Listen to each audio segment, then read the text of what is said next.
Ola, eu chamome Merche Díaz Mallán, son daqui do Pindo e traballo na Cofradía de Pescadores do Pindo. Entón, os coñecementos máis grandes que teño do meu pobo generalmente é con respecto ao mar. Aínda que aquí este pueblo, o mar e o monte son difíciles de separar, porque eu digo sempre que vivo nunha casa que teño por diante o mar e por detrás o monte, que eso non pode decir todo o mundo, e o traballo teño a suerte tamén de telo aquí ao lado da casa neste sitio maravilloso, non? O monte realmente eu de pequena, para poder contar a miña vivencia co monte, pois é moi pouca a vivencia que eu tuve co monte de pequena, porque aínda que si daquela na miña casa íbase ao monte a lavar, porque a agua aínda non había cando era moi pequena, iban a tender roupa, esas cousas víallas a miña nai, e algún terreo miña avoa, pero en xeral xa eran xente que tiñan outro tipo de negocios, outro tipo de vidas e non vivían moito cara ao monte, máis ben meu pai cara ao mar e a pescar e a barcos, non? Entón era algo que tiñamos aí, pero que realmente non lle daba o valor que realmente lle dou agora, o que ten agora para mí, non? Pero ao largo da miña vida, según fui medrando, antes a primeira vez, o primeiro contacto que tuve foi ir como a todo o mundo, daquela contaban as señoras maiores, que son as que realmente saben deste monte, desta terra e das súas vivencias, que elas nunca foran de turistas. Eu sí, o meu primeiro contacto que tuve co monte, ca moa, e con eso fui, xa nos levaron de pequenas na escuela de excursión. Xa fomos de excursión ao monte, era algo que ibas de excursión de festa, como eso bonito. Tampouco pasaron anos, fon algunha vez máis, e tardei en darlle tamén aínda o valor que tiña tamén como excursión. Nin eso parecíanos que íbamos os do aquí, os do pobo, pero pouco máis, non? Pero depois, ao ir medrando, ir coñecendo, ir leendo, ir estudiando, entonces empecéime a interesar polo monte, por as súas lendas, por as súas historias, por as súas vivencias e por todo eso que viviran, pois miña avoa, os meus avós, os meus tataravós, bisavós, todos a súa historia e todo o que nos contaban. Empecé a meterme en proxectos para saber que a xente, o patrimonio material que lle chamo eu, que a veces é o menos valorado, pero para min é o máis importante, porque morre a persoa e pérdese todo con ela. Entón dixen, aquí ainda hai xente que ten ese patrimonio e que non vai a durar sempre. Empecé a xuntar en diferentes actividades, tanto na cofradía con mulleres, como en Monte Pindo máis con homes, como en outro tipo de asociación, sempre recopilando información da que hai viva, información viva e de boca dos que a viviron ou lle contaron directamente, non?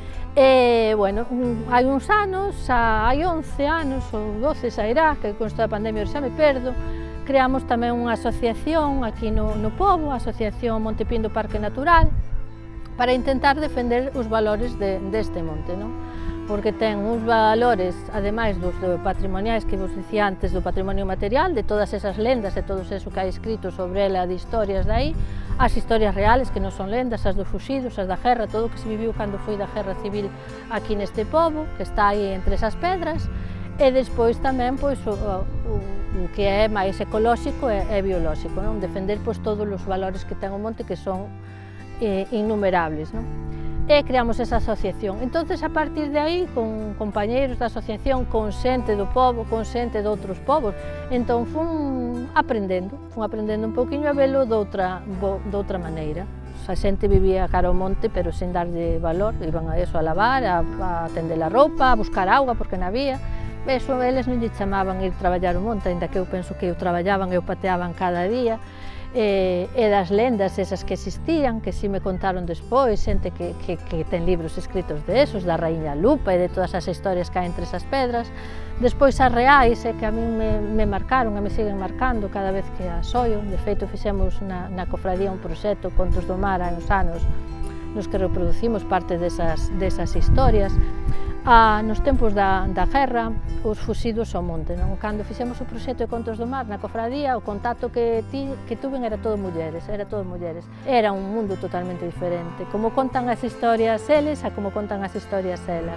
Eles sempre a contan desde un punto de vista máis, pois non sei, máis frío non no sentido de que eles sean máis fríos, senón que che contan a historia, pois o mellor, entre comillas, o importante da historia, Elas non, elas contanche todo, ti entras con elas e é como se estuveras vivindo aqueles momentos directamente, o sea, eu hai veces a sensación que me dá é que estuve na guerra, non porque elas son máis novas e non viron a guerra, pero casi nas historias todas que che contan é que vas con elas e máis contanchas con pena, si que che dá pena, si que che dá un pouco de decir, Dios, cantos traballos tuveron, pero ao final dache alegría, porque ao acabar nunca hai ningunha que che diga que mal o pasaba, que mal vivín, que mal tal, non.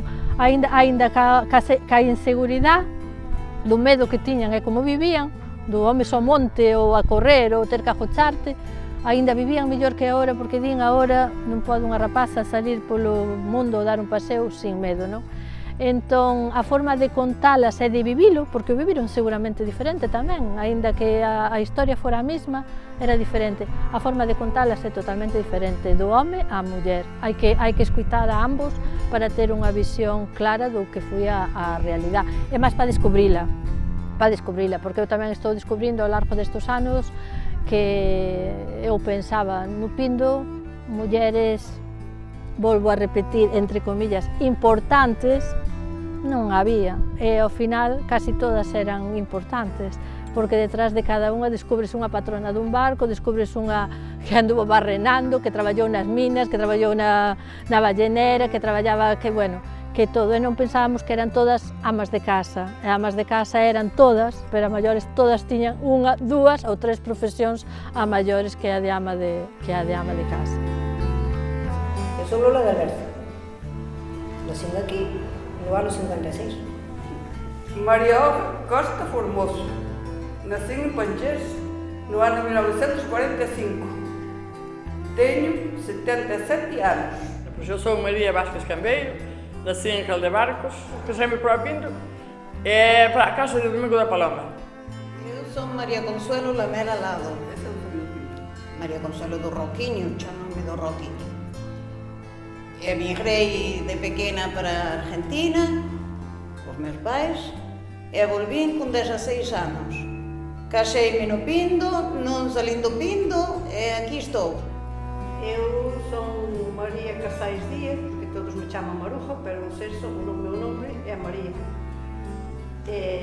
Nací no Pindo, son do Pindo, estive sempre no Pindo, nací no 47, teño 75 anos, casei aos 24 anos, e aos 44 quedei viúva.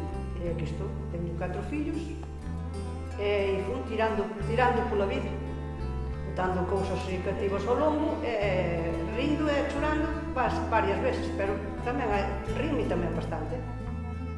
As outras rapazas iban todas para xogar e eu tiña que estar panillando, facendo a tarea.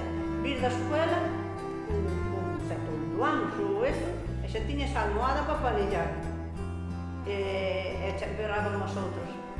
Logo non vais xogar, non, dixía mamá, non, que ainda non fiz a tarea, tiña que fazer a tarea. A tarea era, a almohada era larga, tiña que fazer aquilo todo para ir a xogar. E despois, salín da escuela, a escola foi hasta os 14 anos, que eu como era espabilada para a escola, a maestra dixía mamá, non quite a casa da escola. E despois, a salir da escola, pois dentro ao nada, xa fomos para a fábrica para traballar. Así, na fábrica, de noite e de día, que íbamos de noite a descargar os barcos. Eran uns caixóns que... Te acordas daqueles caixóns que tiñan aquelas correas? Eran pesados sin nada. Unha por cada lado, algunhas veces chorábamos a morte dos nosos defuntos, porque dixía Pili, unha vez empezou a chorar Pili e por todos a chorar. Isso é sempre así a nosa vida, pero non sei que. Eu en Caldebarcos tiñamos vacas, traballaban nos terreos, non había máis. Meu pai morreu con 37 anos, éramos 5 irmáns, mamá máis unha tía foi nas que nos criaron con traballos abondos, como digo outro. E aí íamos ao Pedrajal, a erva para as vacas, porque tiñamos poucos servales. E había que ir ao Pedrajal, aí ao Pedrajal, arriba. E a leña a San Cibrán, tudo... Porque nós éramos pobres, non tiñamos prados para ir, íamos á leña do prado que nos tiña. Se nos colleu a dono, unha vez colleron as cordas, e outro día colleron os cestos, non podíamos ir aos prados de ninguén, que tiñan dono, claro. E nós tiñamos aos Carabullos, onde había... E depois fomos fui barrinista. Eu, a máis miña irmã, a máis outras dúas máis de Caldebarcos, máis dúas de Santa Amélia. Fomos barrinistas, cobrábamos máis que as outras. Un pouquinho máis. Bueno, era uma maravilha. As dúas que nasceu o xornalinho ao cabo de 15 dias eram... E depois também íamos à Ribeira, ao Maruxo, ao Memelo, essas coisas. Eu fui sempre a todo. A todo. Trabalhos abundos. Pero, bueno, eu estou contente sempre. Eu, co monte, non tiña moita relación. Íñamos a Balmada ao monte para estralas os animales. Chegábamos do baile, viñamos ao baile aquí, ao baile de Camilo, que está aí. Chegábamos ás 2 ou ás 3 da mañá, e ás 6 ou ás 7 xa levantábamos a barrarnos para irmos para o monte. Eso sí, eu eso odiaba, pero tiñamos que ir. Íñamos a Balmada para estrar os animales. E máis fora, unha vez a erva para as vacas á moa. Pero depois de traballar moito no monte non, só era máis ben na agra. Explica que é ir a Balmada. A Balmada é o estrar, o estrame para as vacas, para estrar, para ir facer a cama ás vacas. Collías, metías nun cesto, cabeza... Sí, nun cesto. E abaixo, polo monte abaixo, camiños así, pedrinhas abondas, e viñamos así para a casa. E os homes eran como dicían antes, os homes ao mar. Iban ao mar, e o día que ventaba, pois estaban ao sol. E as mulleres traballaban igual, iban ao monte igual, e iban a todo. Eles non traballan, agora sí, agora os homes traballan nas casas, xa te digo, de pouco a casa. E subir arriba de excursión, eso non existía antes, non? Que va? No. Excursión. A excursión era a vir cargadas. A que hora? A que Había hora que comer- Non iades comer nunca un picnic ali, levábamos Nada. Non sabes onde era o picnic? O picnic facíamolo cando íbamos levar o esterco alá aos terreos, alá onde che digo eu, a Quilmas e ao Porto e por alá. Levábamos naranxas e un cacho de Mezclado que era... Moscatel con caña.